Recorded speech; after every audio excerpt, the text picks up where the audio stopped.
समय सार पढ़ने के बाद प्रतिमा ले लो, समय सार पढ़ने के बाद प्रतिमा ले लो और तुमसे पूछे कि भाई आपके वृत्ति लेने का भाव कैसे, जैसे आप लोग पूछते ना, और आज आपको वैराग्य कैसे हुआ, ऐसा पूछते हो आप लोग कई बार। ऐसे ही कोई तुमसे पूछे भाई आपने मुनि बनने का भाव कैसे हुआ, मैंने समय सार को पढ़ने के बाद हुआ।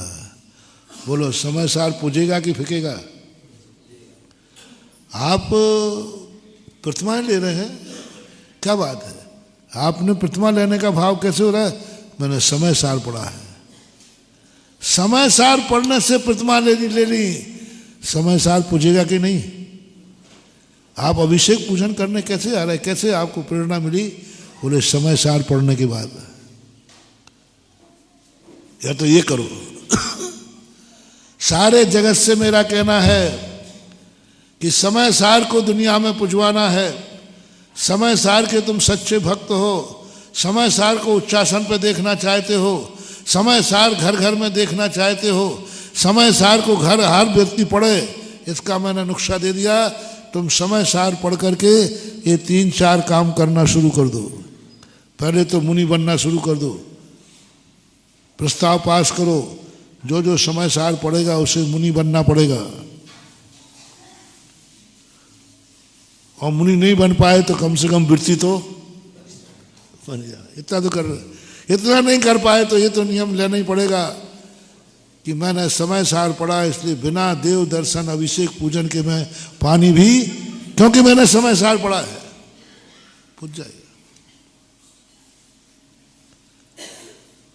ये कार्य बहुत कठिन है। मैं 2500 साल से कह रहा हूं समय सारियों से, मत करो रे मुनियों की निंदा, एक सच्चा मुनि बना के दिखा दो, तुम्हारा बेड़ा पार हो जाएगा और हम सब मुनियों को नसीहत मिल जाएगी।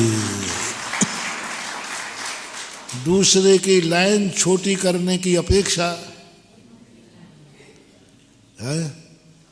बादशाह ने बीरबल से एक लाइन खींच दी, बोले बीरबल इस रेखा को हाथ मत लगाना और छोटी कर दो, तो उनके हो जाएगा साहब, हाथ मत लगाना इस रेखा को। बीरबल ने वही चाक उठाई, उसके नीचे उस रेखा को हाथ लगाया, हाथ लगा तो गंदी और होती, हाथ गंदे होते। दूसरों की निंदा करने से हाथ गंदा होगा, दूसरे की निंदा करने से वो कर नहीं पाएगा, करने नहीं देगा। उससे तुम बोलो ही मत, तुम अपनी लाइन बड़ी कर दो, अपने आप वो छोटा हो जाएगा। मेरे गुरु जी का सिद्धांत, गुरु जी का सिद्धांत एक ही था, किसी भी चीज में वो कभी कुछ नहीं बोलते थे, वो तो अपनी रेखा बड़ी करते थे, सबको अपने आप पता चल जाता। तो ये स्थिति यदि आप बनाते हो,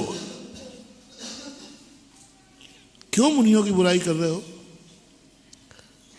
क्यों कर रहे हो? ऐसा करना चाहिए। अरे एक करके दिखा दो, एक मुनि आप बना दो। मैंने कंजाई से कहा था, या तुम खुद बन जाओ। मैं सही में कह रहा हूं, मैं तुम्हारे पीछे चलूंगा, क्योंकि समय सारी मुनि बनेगा तो बहुत चोखा बनेगा। मैं उसके पीछे चलने को तैयार हूं, मैं उसको नमोस्तु करूंगा। पहले भले वो बाद का दीक्षित होगा तो भी मैं नमोस्तु करूंगा। बस तुम एक बार सच्चा मुनि बन के दिखा दो कि समय सारी ऐसा मुनि होता है। समय सार पढ़ने के बाद ऐसा मुनि होता है, ये मुनिचर्या होती है।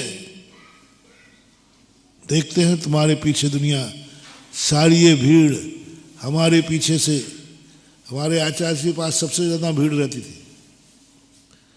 मैंने कहा देख लो, पूछ लो जाके, आचार्य विद्यासागर की सारी भीड़ को कन्वर्ट करवा दूंगा तुम्हारे महाराज के पीछे। हमारे महाराज जी अकेले रह जाएंगे, कोई नहीं पूछने वाला उनको, कोई नहीं पूछने वाला, तुम्हारे पास भीड़ दौड़ी चली आएगी। ये भीड़ भौरा है, जिस फूल पे सुगंध होगी उसी पे मंडराएगी।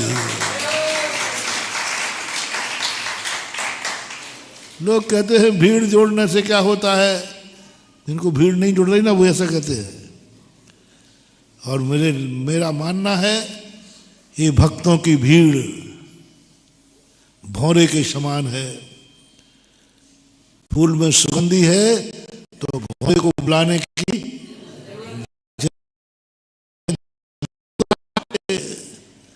हमारे फूल बन के आए कि सारे दुनिया के भौरे आचार उसी पर मंडरा गए।